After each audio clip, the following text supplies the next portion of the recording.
Alors, Ipsen est un groupe biopharmaceutique mondial et nous avons l'ambition de développer des médicaments pour des patients qui sont atteints de maladies très spécifiques et pour lesquels il n'y a pas de thérapie existante ou pour lesquels les thérapies sont très peu nombreuses,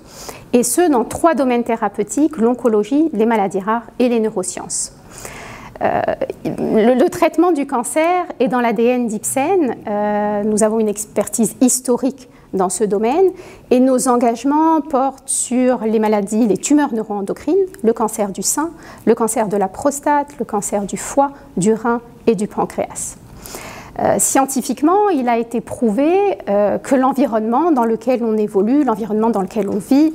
ce qu'on mange, l'air qu'on respire, a une influence sur l'expression des gènes, provoque des modifications, ce qu'on appelle des modifications épigénétiques, qui ont elles-mêmes, ça a été démontré, participent à la survenue ou à l'augmentation du risque de cancer.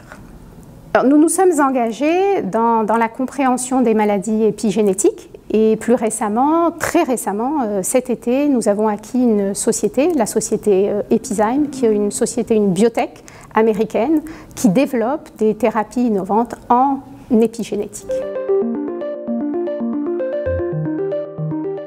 Nous avons défini une stratégie d'entreprise il y a 2 ans, Focus, ensemble, pour les patients et la société. Et les défis sociétaux, et au premier rang desquels les défis environnementaux, sont par essence définis dans cette stratégie. En tant qu'acteur économique important, pour nous, il est absolument indispensable de jouer un rôle pour relever ce défi environnemental. Et en tant qu'acteur de santé, bien évidemment, pour nous, il était absolument impensable de ne pas être investi, de ne pas nous engager sur ces sujets-là. À l'arrivée de David Loh, notre directeur général en 2020, nous avons accéléré notre volonté, nos engagements en matière environnementale. Plus précisément, et à titre d'exemple, l'année dernière, nous avons rejoint l'ambition 1,5 degré entreprise qui vise à limiter les émissions de gaz à effet de serre en vue de limiter la hausse des températures mondiales à 1,5 degré sur la base de données scientifiques.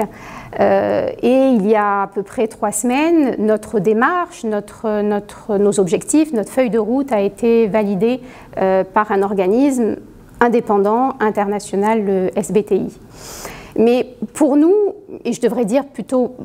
et pour nous, il est très important, au-delà de l'ambition, au-delà des engagements et des réalisations concrètes de l'entreprise, d'engager l'ensemble des collaborateurs, parce qu'il s'agit d'une responsabilité collective. Et nous avons récemment redéfini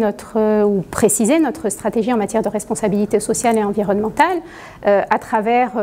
une démarche qui s'appelle Génération Ipsen pour un changement positif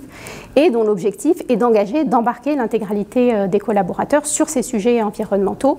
et de commencer déjà par les sensibiliser sur le changement climatique, mais également sur les sujets de biodiversité, de préservation de la biodiversité et de leur impact sur la santé animale et la santé humaine. Et notre participation au colloque aujourd'hui vise à